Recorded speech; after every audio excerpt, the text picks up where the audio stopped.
Hello and welcome.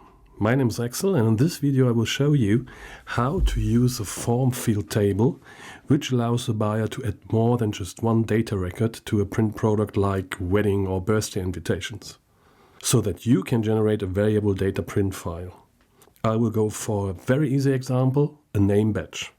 It only includes a frame to upload the logo and a text field to type in the name.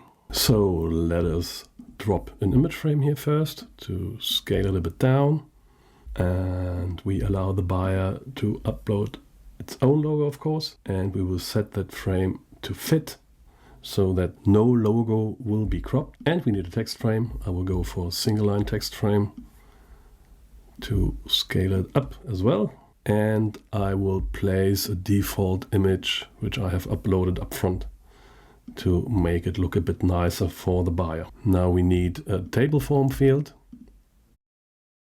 to open its properties, to remove the second column here, which is not needed, and we don't need that. So it's really purely just one column with a name. We can allow the inline editing at the buyer side, which makes it a bit more comfortable for the buyer. And here we can define the maximum number of entries we do allow. Let's go for 10, for example. Okay, that's really it. And here we have to delete the default entries to choose, I don't know, John Sample, for example. And if we now go to the buyer side, we can already add an entry, or we can also change the existing one, even though nothing happens here with our text field because it's not assigned to the table. Let's go back to the editor. Click here on the gear icon of the top menu bar to choose Show Database. And here you could assign an external Google Sheet, but we would like to assign our table. Now it's still not linked to the text frame because so far we just assigned the data to the template.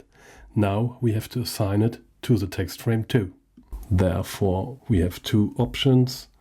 We can type in here or directly into the text frame the expression $, these special brackets, and now we go for data and the name of the column called name. And as you can see, as soon as I do so, the first record of the table will be shown here in the text frame. And as I said, if you would do it here, it would also work. So it's really up to you which way you prefer to assign the data to the text frame. Okay, now let's go to the buyer side to give it a try. So again, depending on your selection here, it is now showing the content of the table. Let's upload a logo.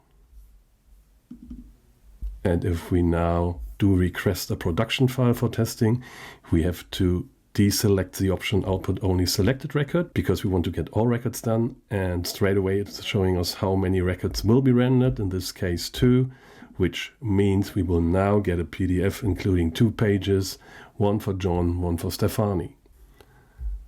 That's it for today. Thank you for watching, and hopefully see you soon in my next tutorial. Thanks, bye-bye.